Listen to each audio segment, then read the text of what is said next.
Alice Bailey. இந்த Alice Bailey இங்கிலாந்தில் பிறந்த ஒருத்தவங்க, அமெரிக்கா தேசத்தில் அவங்க போய் இருந்தாங்க.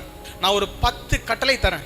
கிறிஸ்தவங்களுக்கு ஒரு 10 கட்டளைகள் இருக்குது. என்ன இருக்குது? கிறிஸ்தவங்களுக்கு ஒரு 10 கட்டளைகள் இருக்குது. அதில் மாதிரி நான் உங்களுக்கு என்ன பண்ணுறேன், ஒரு 10 கட்டளைகள் என்ன பண்ணுறேன், தருகிறேன். அந்த 10 கட்டளைகள் நீங்கள் என்ன பண்ணணும்னா, சபை கீழ்ப்படிவதற்கு அழுத்தம் கொடுக்கணும்.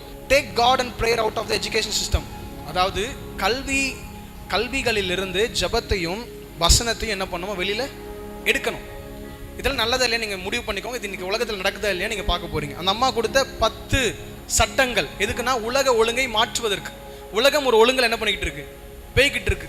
அந்த அம்மா சொல்றாங்க, கிறிஸ்தவத்தை நம்ம அழிக்கணும், அதுக்காக என்ன பண்ண போறோம், இந்த 10 கட்டளைகளை நம்ம என்ன பண்ண போறோம், மாற்ற போகிறோம். புதிய ஒழுங்கை நம்ம கொடுக்க போறோம். முதல்ல தேவனையும் ஜபத்தையும் கல்வியிலிருந்து என்ன பண்ணணும், வெளியில் எடுக்கணும். ரெண்டாவது, குழந்தைகள் மேல் இருக்கிற பெற்றோர்களுடைய அதிகாரத்தை குறைக்க வேண்டும்.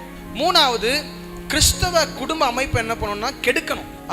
ஒரு 2-3 இருக்கு, அதை நான் சொல்ல விரும்பல, அடுத்து நான் போகிறேன். கலாச்சாரத்தை சீர்குலைக்க வேண்டும். அதை என்ன பண்ணணும்னா முற்றிலுமா அழிக்கணும். கலாச்சாரத்தை என்ன பண்ணிடணும், அழிச்சிடணும். ஒவ்வொரு நாட்டுக்கும் ஒரு கலாச்சாரம் என்ன பண்ணுது இருக்கிறது, அந்த கலாச்சாரங்களை என்ன பண்ணணும், முற்றிலுமாய் அழிக்க வேண்டும். அடுத்து சொல்றாங்க, மீடியா மூலமாக ஜனங்களுடைய எண்ணங்களை மாற்ற வேண்டும்.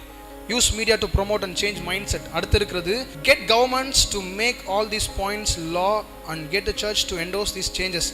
எல்லா அரசாங்கத்துக்கும் ஒரு அழுத்தம் தரணும். எல்லா அரசாங்கத்திலும் ஒரு சட்டத்தை இயற்ற வேண்டும். அதாவது சபை இந்த சட்டத்திட்டங்களை அங்கீகரிக்கணும். இதுக்கு சபை உடந்தையாக இருக்கணும் அப்படின்னு சொல்லிட்டு அந்த அம்மா என்ன பண்ணியிருக்கிறாங்க, ஒரு 10 பாயிண்ட். நான் 2-3 உங்களுக்கு சொல்லலை, அது தேவையில்லாததுனால நான் சொல்லலை. அது ரொம்ப நீங்கள் போய் படிச்சிங்கன்னா தெரியும். அது யூடியூப்பில் போட்டிங்கனாலே அலைஸ் பெய்லி நியூ வேர்ல்டு ஆர்டர்னு போட்டிங்கனாலே உங்களுக்கு காட்டும். இப்போது உலகம் இப்படி மாறிக்கிட்டு இருக்கு. இதுக்காக நம்ம ஜெபிக்க வேண்டும். நம்முடைய குடும்பத்திற்காக ஜெபிக்கணும், நம்முடைய சபைக்காக ஜெபிக்கணும்.